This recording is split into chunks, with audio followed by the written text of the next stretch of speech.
Do you want to have conversations with the Adventures in Angular crew and their guests? Do you want to support the show? Now you can.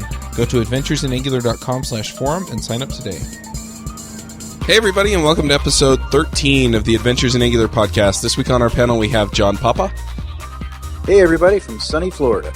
Lucas Rubelke. Hello from Phoenix. I'm Charles Max Wood from devchat.tv, and this week we have a special guest, Scott Hanselman. Hello. From Portland. Portland, awesome. Do you want to introduce yourself really quickly? Like you just did. I'm still Scott Hanselman. From Portland. Wait, who are you now? Antonio Banderas. Wow. No, yep, I'm Scott Hanselman. Google me. There you go. I do want to point out Scott has a pretty awesome podcast. Do you want to give us kind of the 3-minute pitch on that? Oh, 3 minutes? That's a lot. That's a huge amount of time. That's fantastic. Well, I was born a poor child in Portland, Oregon. I've got a couple of podcasts. If you go to Hanselman, like Hansel and Gretel, hanselman.com/podcasts. The main one is called Hansel Minutes. It's a 30-minute show. It's kind of like Fresh Air. If you guys ever listen to NPR, it's like, Science Friday, Fresh Air kind of a thing. And, it's really, really, I think, gotten its voice in the last couple of years. We've got all sorts of different people. Talked to the CTO of NASA, talked to the organizer of SassConf, talked to the guy, Michio Kaku, who had discovered string theory. It's really, really diverse. You can see it at hanselminutes.com. Also, This Developer's Life is a ripoff of This American Life that I do with Rob Connery. And it's a little bit less regular. Hansel Minutes is every single week. But we still are doing This Developer's Lives. It's totally non-denominational. It's really about developers and their lives. Like Getting Fired was a show. We did a show with DHH about what happens when you hit a home run. Like you're 24, you invent something. What are you ever going to do that's awesome after that? That'd be interesting. It's a great show. We actually talked to DHH about Rails, and we talked to Dan Bricklin, who invented the spreadsheet. Like, what do you do when you invent the spreadsheet? He wrote VisiCalc. Like, you're 26, you've invented the spreadsheet, now what? Yeah, how do you one-up that? What are you ever going to do? You just leave. Just buy an island and then go. I'm done here. I'm out. Good night, everybody. It's just like Costanza. You just got to be like, good night, everybody. So, yeah, if you do something amazing, you should just quit. That's what I say. Awesome. Anyway, 2 great shows. Check them all out. hanselman.com/podcasts. Yeah, definitely ought to subscribe to those. Please. Lots of fun. So we brought you on today. I don't know if we have a particular topic, but we know Angular? that you... What was that? Just teasing. I said Angular, maybe? Yeah, Angular. Just judging from the title of the, adventures maybe in Angular or something. Yeah, there we go. Well, we're actually thinking of renaming the show to Avengers in Angular. I heard in the last one. So, Or Iron Man. What happens if it's like Adventures in Ember or Adventures in Backbone or Adventures in jQuery? Like, is that you could change it each week? Or No, Chuck Smash. So is this like evangelical? Is this a thing where you guys walk around and be like, "Have you heard the news about Angular?" I did that for like 2 years of my life. Yeah, but I was just wondering. See, I knew that. Do you have like a little name tag? Angular Charles Wood. That's right. I got to get one of those made. You should totally do that. There's a steak man. center that's 100 feet from my house. so one of the things that we were trying to get Scott on for, we thought was interesting, is I have a background in Microsoft world, and there's a lot of really cool stuff coming out of Microsoft these days that deals with not just Angular, but with kind of just the web and the revolution that the web is going through. And I thought it'd be neat to have Scott share some of what he's been seeing, not only inside of Microsoft, but outside of Microsoft, because he's a very public person. Can I clarify 2 things before we do that? First off, Scott isn't the PR or whatever person for Microsoft. So Scott sees interesting things because he's in Microsoft, but doesn't necessarily spread the message according to Microsoft, I guess. Yeah, I mean, the goal is, I came to work at Microsoft like 5-6 years ago to change stuff, to open source things, but I've been in the industry 22 plus years. It's a great job. I like working for Microsoft. I work remotely, but I don't need the job. So people are always like, well, you're a mouthpiece for your employer. No, I like my Surface, but I also, I'm upset that my iPhone 6 Plus hasn't been shipped yet. So, it's all about balance. So yeah, my opinions are my own. I really don't care. And actually, did you hear about all the YouTube videos that got taken down last week? You heard about this? Nope. I did not. So this will give you an idea of like how connected my employer and I are. Microsoft, 3 days ago, accidentally sent out takedown notices because they found product keys in the comments of YouTube videos. Mm-hmm. People were basically stealing Windows. So instead of deleting the comments, the videos got taken down. And this has caused a big scandal because a bunch of like basic how-to videos have been taken down. I'm like, I work for Microsoft. And I'm like, gosh, I kind of thought that YouTube was my backup. I'm like, I look around for the file. I can't find this file. I have no way to upload it to Vimeo or whatever.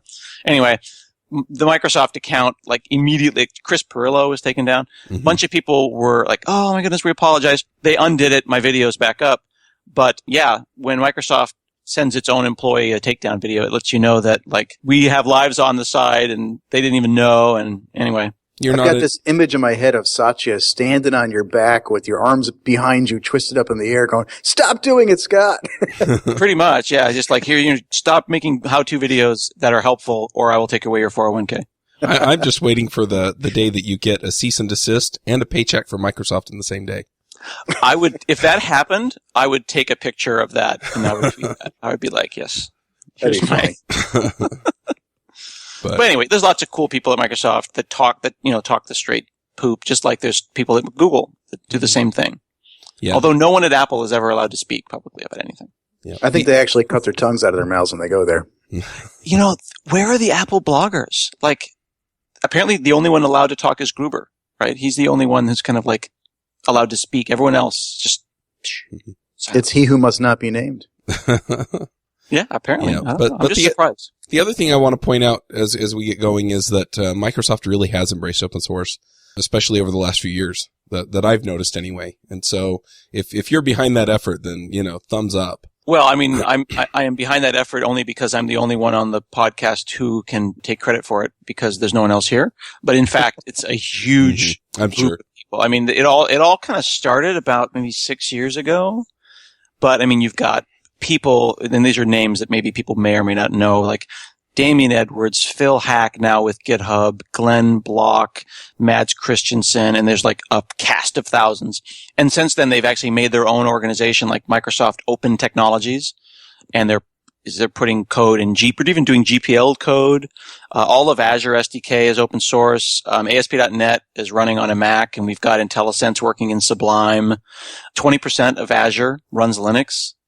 Lots and lots, thousands and thousands of node sites running in Azure on Linux. So, it's not your grandpappy's Microsoft anymore. Yep. So anyway, back to John's question. What are you seeing with Microsoft and AngularJS?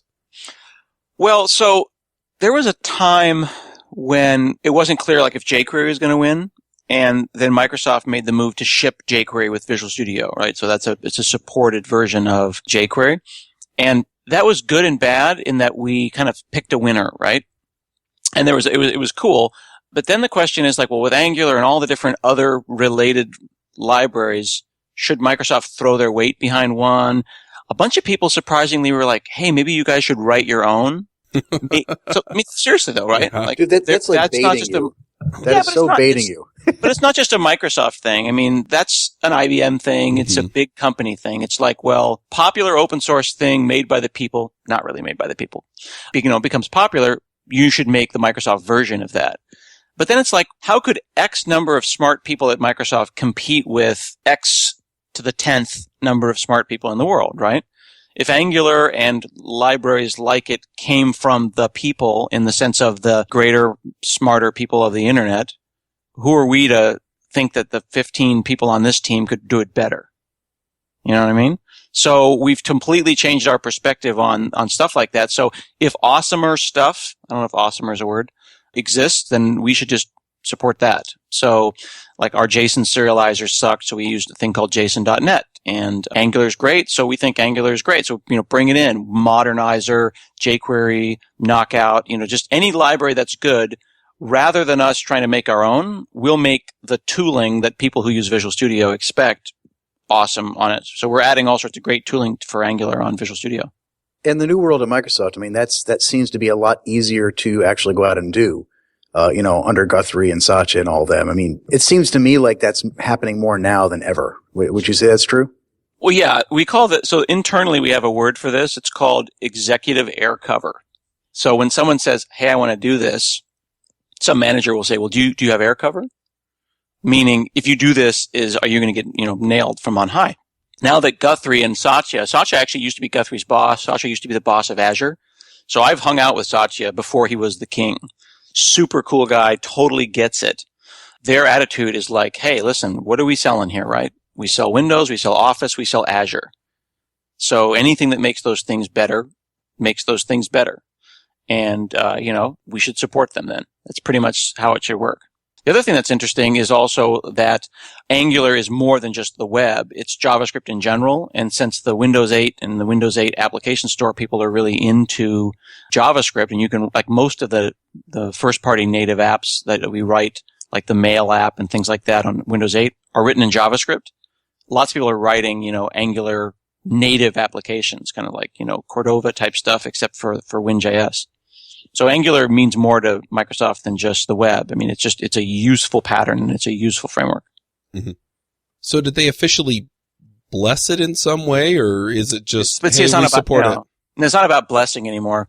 I mean, what does it even mean for us to bless it? Like, you can use it and we won't be mad. We're thinking about more as the editors. Mm-hmm. Visual Studio, I mean, frankly, the only thing that's really holding Visual Studio back right now is just that it runs only on Windows.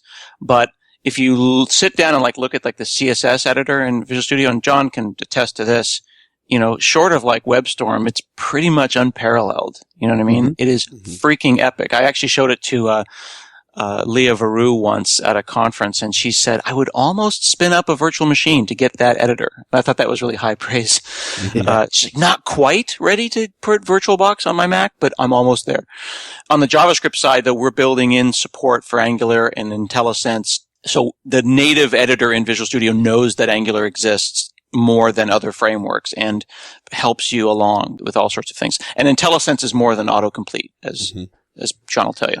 I think that's the real key for me is I run a Mac now for most of what I do, and really the only thing I do Windows for is for Visual Studio. And the big reason I go there is, man, I dabble in about 12 different editors in what I do every day. Vim, TextMake, Sublime, WebStorm, just list has gone on, Atom brackets, and sometimes just, opening up inside a terminal. But it seems like I'm using 4 or 5 a day just to get my job done. Whereas when I was doing purely .NET, I felt like I could live in Visual Studio and I was happy as could be. And I find myself craving that awesome IDE on the Mac. Well, I think that's the Windows versus the Unix mindset. And I don't say that, there's no judgment in this. I mean, I worked at Nike for years doing exclusively, Unix talking to back-end DB2 mainframes and stuff. So I am non-denominational in my religion. Use what feeds your spirit. But on the Unix world, it's about small, and by Unix, I'm also talking about, Mac. It's small composable units of work, things, it's sed and awk and, pipe it all together type stuff. And with Windows and IBM before it, it's, pay us one fee and we will give you this giant, complete, integrated development environment. And that's just that philosophy is against kind of like the Emacs, or the Vim kind of, hey, I'm going to totally have my own custom vimrc file. It's in a GitHub and I'm going to carry it with me everywhere I go. And it's my finely crafted, real Jedis build their own lightsaber kind of way of doing things. And it's neither good nor bad. I mean, some people watch the Yankee Workshop and they make their own tools before they actually make their furniture. And other people just go to Home Depot and they buy stuff. And there shouldn't be judgment either way. But I would agree that the right thing is somewhere in the middle. And I think Sublime is finding its way there with package control. You're finding that, an integrated IDE that does 80% of what I need, something halfway between IntelliSense and autocomplete, and then the rest of it is my toolkit that is totally custom. Mm-hmm. Yeah, it's one of the things that I struggle with is when I say I'd like Visual Studio on a Mac, what I really want is not full Visual Studio, but probably 30% of what Visual Studio does. Exactly. Exactly. So one of the things that we're working on, and we'll hear more about it in the coming months, is combining some interesting pieces of, there's a thing called OmniSharp that is basically a wrapper around C#, and then putting a wrapper around that so that you could get IntelliSense on Sublime, Emacs, Vim, whatever. So the difference between IntelliSense and autocomplete is autocomplete, and I'm using Sublime as an example, is I've typed this before. That's all autocomplete is. And if you type la la la super poopy, and then later on you start going LA, oh, you want to type la la la super poopy again, right? There's no intelligence there. It's just autocomplete. But with Visual Studio, like the value that it adds is an intense introspection where it is actually running the JavaScript in the editor all the time, constantly, and giving you typed information about what is going on there. And we're adding more introspection into Angular. So we'll know about what you're doing in Angular and offer you drop-down IntelliSense. Externalizing that and making it available to non-Visual Studio editors would give you, John, what you want. The other thing that we're doing, of course, is putting support for Grunt and Bower and NPM and all that stuff in VS. That's exactly what we were about to talk about here. And I see Lucas jumping up and down, and he likes that. He does. Well, Lucas likes him some Grunt. I like me some Gulp. So I think between the two of us, we're going to be happy here. Well, the thing that's funny about all of this stuff, there's the Grunt and Gulp side of thing, but I want to talk about the package manager side of things. Like Bower, it's just like everything's the new hotness until it's totally not, right? That is so true. Well, it's hot because I like it, but once you like it too, I don't want to like it anymore. Well, I finally get around to using Grunt, and I go and John and I maintain the NuGet. NuGet is a package management system for .NET. It's our gems. Okay, so NuGet is .NET gems. NuGet is .NET's NPM. So we maintain the NuGet packages for Angular, right? So John emailed me a couple of months ago, and he's like, "I'm doing this manually. It sucks." So I'm like, "Hey, cool. I'll go and I'll do a Grunt to automate this process. So when a new Angular package comes out, I will make these NuGet packages. And then that'll be great, and John and I will be even closer." So I send it to him. We've never been closer, Scott. We've never been closer. The bromance continues. So I send this to John, and I'm all happy, and I go, "Look at me, how fancy I am with Grunt." First thing he does is he rewrites it in Gulp. I'm like, "Dude," I was like, and he's like, "Well, Grunt is just really last week."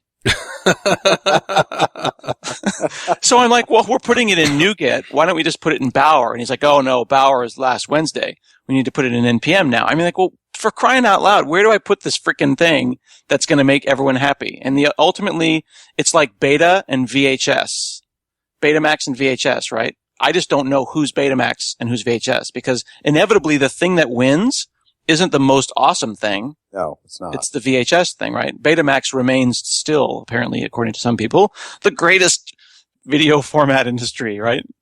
Well, that's the key, is even thinking about like enterprise level, trying to deploy these types of packages. Do you use NPM? Do you use Bower? And people say, well, NPM, of course, is Node, but you can also use that for a client. And then what about these other things like NuGet and Duo and other stuff that's out there? And Maven. And Maven. And then there's Nexus, which you can use. And then you can get like a private NPM and a private Bower. And the list goes on and on. It just makes my head spin. But everyone's making everyone else feel bad because they're not using the thing, right? Like I was at a conference, not a conference, but a meetup yesterday, and I was talking to someone how I was enjoying using Sass, and they were like, "No, don't use Sass, use Stylus." I'm like, "Oh, for crying out loud!"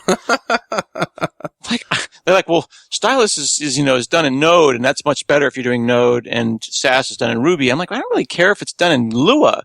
It's CSS. Who cares what the underlying compiler thing is written in?" Exactly. And I think what it really boils down to is what empowers you. I mean, what removes friction, what removes the obstacles out of your way for getting stuff done. Mm-hmm. And the thing that's really funny is that I talk to a lot of people about, different things. I do a lot of my work in Ruby, and they're like, well, isn't Ruby slow, or, it has this issue or that issue that they have with it. And what it really boils down to for me is, if I'm looking at what I'm spending, mm-hmm. if I go get another VPS for $20, as opposed to an extra hour or two that I would spend trying to figure out how to solve the problem in whatever other technology you want me to mm-hmm. be using. Yeah. I mean, what it really comes down to is it gets enough out of my way to where I'm happy. And then, I do go explore these other things because I'm always looking for a better way to do things. But at the same time, it's, it works and it simplifies my life and makes things easier for me to go find success with. Yeah. And I think that the argument of isn't X slow? Maybe it is, but it was easier to write. I've got cloud scale now. I can scale up. I can scale out. I mean, if like you said, if that language is the language you want to do, if it's Erlang or if it's Scala mm-hmm. or whatever, if it makes you happy and you're like, man, I'm having such a blast writing this application right now, then right on, knock yourself out. But yeah, I mean, the religious arguments are a huge problem on the internet. Like the internet was almost formed around ways to argue about stuff. It was all about arguing about physics and science, and now it's about, what's the best build system for your application.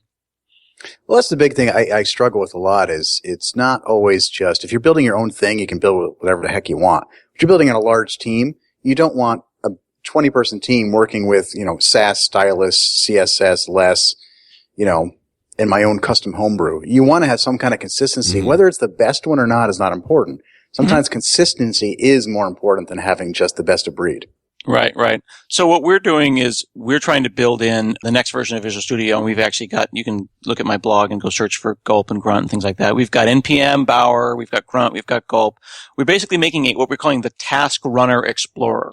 So there's there's our build system, which is our compiler. And then there's also basically a formal recognition of a client-side build provider. Right now, .NET and ASP.NET is very much like there's a compilation step on the server, and that's it. And there's no formal recognition that the client needs its minification and its build step. So we are, we have and we are building that in now. So you can download it if you have 2013, and you can, it'll be built into 2014 or whatever we call that next version. Yeah, and I've actually run several of my Gulp and Grunt processes through it, and it's pretty darn cool, actually. It works very, very well. And what's neat is, so in the WebStorm side of things, I know they have a very similar thing for Grunt, and they just introduced in their EAP for WebStorm 9 something for Gulp as well. Mm-hmm. But, so I say, when you mentioned WebStorm before, it really is, in my mind, the only one that's even anywhere near what Visual Studio has for some of the tools. Yep, pretty much. Although I must say, I do use Sublime a lot, because it's so damn fast. But I do have like 20 or 30 or 40 packages that I plugged into it.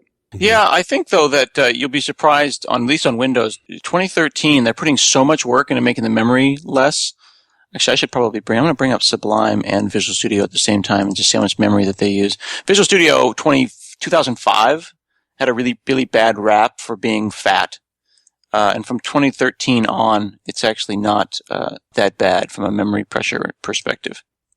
I just loaded Visual Studio and a web project. It's using 120 megs of RAM. Well, it's actually been, and it's been my biggest knock against WebStorm actually is, so when I develop on a Mac, I use Sublime most of the time. When I really need to debug Node really hard and heavy and Node Inspector isn't cutting it, I go over to WebStorm, but I cringe sometimes because it just ends up being slow. And it feels to me like Visual Studio felt a couple of years ago where it was slow to kind of crank things up. And to me, slow is anything that makes me wait more than a second. Yeah. We've got that time frame these days, and that's what I'm looking for is that super fast. I know what I got to do. Let me get in, let me debug it, and move along. Yep, totally. So I'm kind of curious. We've talked about Microsoft using their powers for good and for awesome with Angular. Do people come to you and say, "Hey, I'm working on this cool thing," and giving you examples of how they work in Angular or some cool thing that they can do with Angular? I mean, everyone has their little side project that they're doing. Unfortunately, the cool stuff that people are doing, I think, this is my opinion, is internal. So I hear a lot of like, we're doing this amazing internal app for da-da-da-da-da. Oh, I can't show you, though. But we're doing some really innovative stuff. And then I'll say like, well, you should open source, the innovative part of it, the part that's not your specific intellectual property. And like, oh, well, no, can't really do that. So I think for every cool thing that's happening out in the open, there's probably 5 or 10 other projects that are equally as cool that the company is just hamstringing their people from being able to do. I know John does amazing stuff where he works, and we're not allowed to talk about it. See how he doesn't talk? See exactly. But, I'm just saying, it's like I'm sure he's got some amazing libraries and some great utilities, and the amount of work required to get big enterprise to release those things is just not even worth asking the boss to do it. Right? And that's not specific to John's company. It's specific to anyone. Anyone who's not a consultant. Like, if you think about that, right? Other than like Netflix, Google, Microsoft, what big companies are putting out a whole pile of open source? Unless it's a self-identified open source company. Yeah. If they don't have a policy at the highest level that's code from a certain amount or less is allowed to be released, then people just go, it's too much of work. I'm not going to. I think that's a huge important point because what I hear a lot, I've been a consultant for years before I went to Microsoft and so on, but the big thing all these companies fight is, hey, they find something cool in open source. Let's say it's, let's say it's Angular, but just for grins here. And somebody says, yeah, let's use that. We need to make these changes to it, either bug fixes or enhancements to make it work for our company. So then you fork it, and then you do that. Now what happens in Angular 1.3, 1.4, 1.5 comes out? Since you can't at your company, I'm just saying, not you specifically, but let's say your company says you can't contribute back. Well, I used to work at now. I used to work at a bank, and I fixed bugs in Log4Net, and it took like 3 months to get permission to put those back. This is before pull requests, but, to send them the patch file was ridiculous. Yeah, like sometimes I just accidentally go on my own personal profile and make pull requests because I'm like, hey, I need this fix, and like ng annotate was one I needed a couple of weeks ago, and I found 3 bugs, and I just said, you know what, I'm going offline and making these fixes. Which brings me up to an interesting thing. What's it called? What's the acronym CLAs? Contributor licensing agreements. So this is kind of cool. I mean, not specifically to Angular, but if you've, contributed to Angular, you know how you have to fill out the Google CLA and do that whole thing. And there's still some faxing involved at some point, depending on the amount of code that you want to contribute. Contributor licensing agreements are one of those things where as soon as open source projects get sponsorship, they become legit, and now there's legal forms and stuff. We, the Azure team, just came out with this really cool thing that's our CLA bot. So if you, for example, like all the Azure documentation is on GitHub as Markdown. People don't realize that. We actually run a build process on that Markdown, and those articles then show up on the Azure website. So if you, Charles, want to, find a mistake in the Azure documentation, you go, oh, there's it on GitHub, fork these docs. Then you hit commit, and if it's more than like 10 or 15 lines, then it's really cool. A bot will come and say, hey, I'm the Azure CLA bot. I can tell that you don't have a CLA with us. Click here.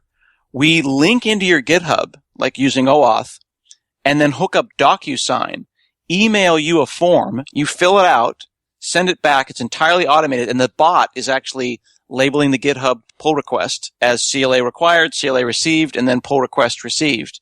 And we're looking to rolling that out to all of our stuff. So it's a completely automated, totally official way to do licensing.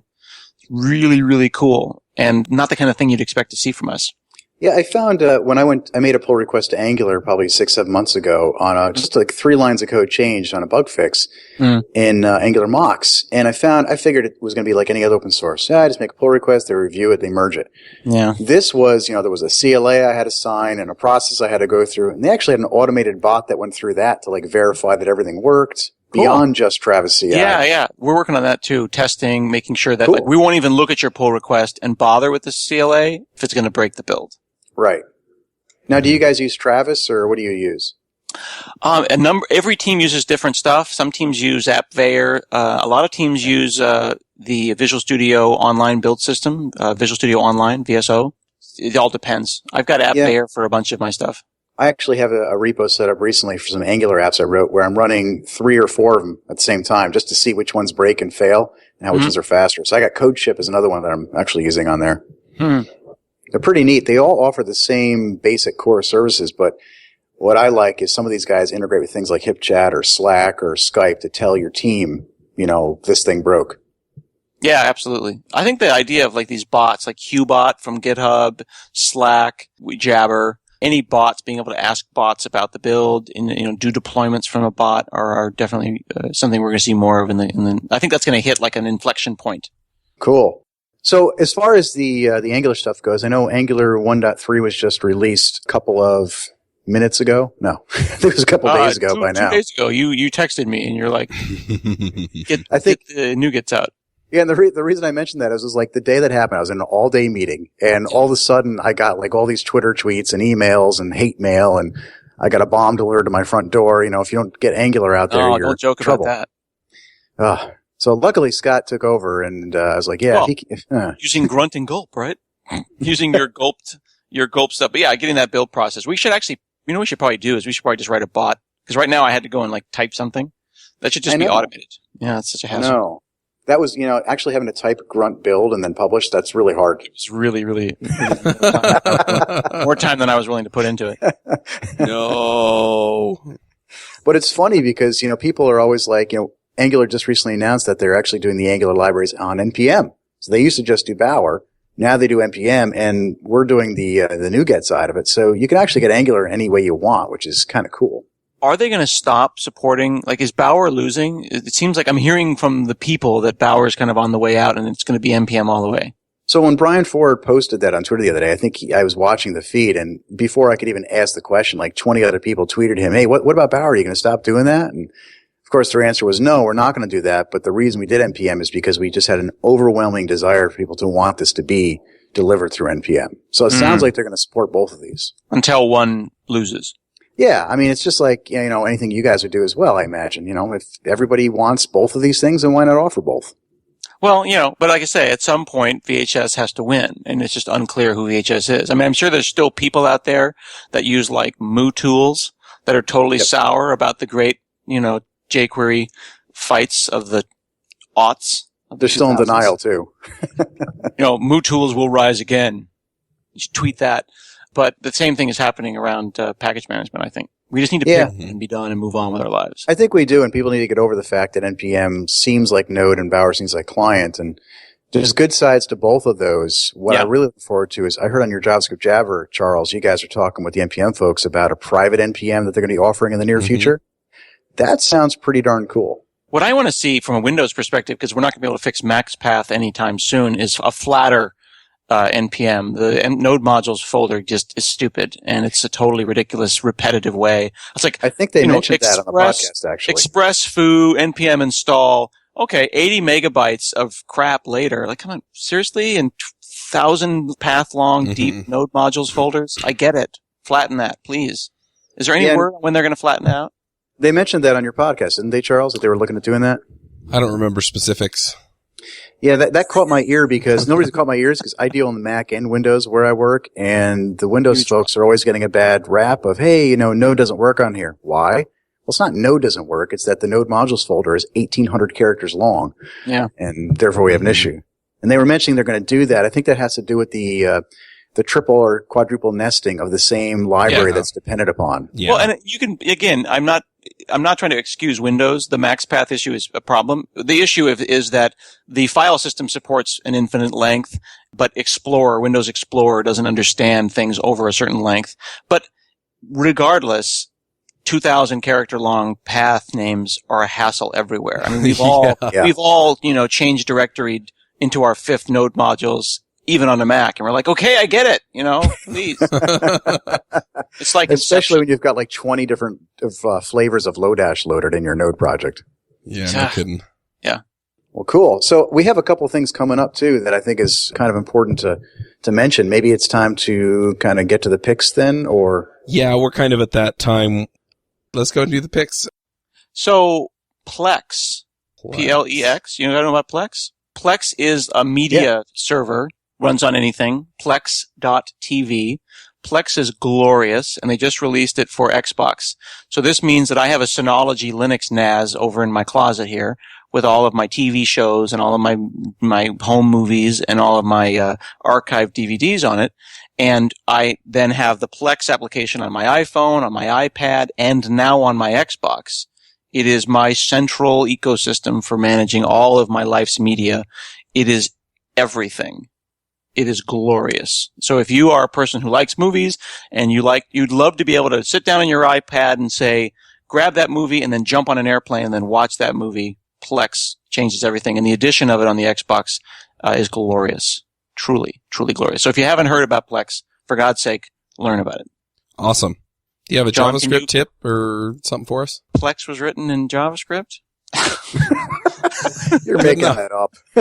I think actually I suspect that the Windows application was in fact written in JavaScript. Cool. Windows 8 app, yeah, seriously. I don't have a JavaScript specific tip. That's all good. Push F12 in Chrome, that's my tip. Okay, John, what are your picks? I had a lot of picks in my head here, and then all of a sudden Scott just threw me off completely. Well, I think that we need to talk about Beyonce's hair, because every time I hang out with Charles on a show, we have to talk about the fact that Beyonce's cut her hair. And it's surprising to me that when I was on JavaScript Jabber, she cut her hair and people freaked out. Charles was not aware. And she cut her hair day before yesterday. She's got bangs now. Charles is pretty upset about that, I can tell. So I'm going to totally geek out with one of my picks here. And since you mentioned Beyonce, my niece Danielle is actually a singer in a band, and she's been in one of the top hits in the nation recently, which is pretty cool. Her band is Oh Honey, And she just released a new album called Sincerely Yours, and it's up on iTunes. So totally shameless plug here, but check it out. It's pretty awesome music. Really, really proud of my niece.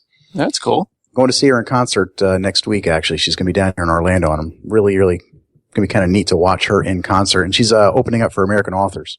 Awesome. Shiny. Yeah. You have a tip for us? Yeah. So there's this thing called JavaScript, and it's pretty cool, and I like using it. But no, I've been using a lot of different Gulp plugins lately to kind of pick it back onto my Gulp fanaticism that I've been doing lately. And one thing I've realized, or big tips there, is when you're using Gulp a lot, most of the time I've been realizing I don't actually need a plugin. That's the cool thing about Gulp, is that you're writing stuff and you can go find a plugin for it, but most of the time it just lets you drop in a node and do what you need. So that's my tip there, is before you go looking for a plugin with Gulp, just actually see if you can write it straight up in Node. Nice. Lucas, do you have a pick for us? Yeah, so last week I read The Hard Thing About Hard Things by Ben Horowitz. Just a phenomenal book. It's probably one of the best business books that I've ever read, and he just talks about the hard things about doing a startup. It was really phenomenal. I recommend it. I actually listened to it on Audible, and it was good narration, really solid book. Really enjoyed it, and I've spent the last week doing unit tests, and I really enjoyed Karma. But my tip for the week would be, it's really easy to mock out services using $provide. And so it's just, instead of spinning it up, I just found it was really convenient to just $provide. And just mock out a service that your controller or maybe another service has a dependency on, and you're good to go. Awesome. All right, so my pick is actually somewhat self-serving. I've had a lot of people ask me about writing mobile applications in JavaScript. So I went and talked to all of my friends that pull together frameworks that you can use to write mobile apps in JavaScript. And so we're going to do a roundtable on November 6th. It's going to be in the afternoon. If you want more information, you can either go to jspowerup.com, or you can text MobileJS, that's all one word, MobileJS, to 38470, and you can get information about that. And my tip is that you cannot, I forget what the service is called, but if you use the service to like AOK, HTML, or some other text for like a link or something, you can't concatenate to it afterward. So you actually have to stick your, whatever you're concatenating to it and then make it okay for the whole thing. So anyway, so that's my tip. So thanks for coming, Scott. Thank you very much for having me on. It was a lot of fun. I hope so. We'll find chat. out if there was any actual content. People like the listeners would be like, it was great. When does the content start? All right, well, we'll wrap up. We'll catch everyone next week. This episode is sponsored by Mad Glory.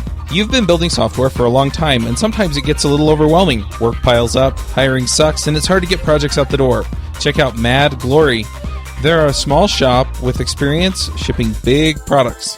They're smart, dedicated, will augment your team, and work as hard as you do. Find them online at madglory.com or on Twitter at madglory. Hosting and bandwidth provided by the Blue Box Group. Check them out at bluebox.net. Bandwidth for this segment is provided by CacheFly, the world's fastest CDN. Deliver your content fast with CacheFly. Visit CACHEFLY.com to learn more.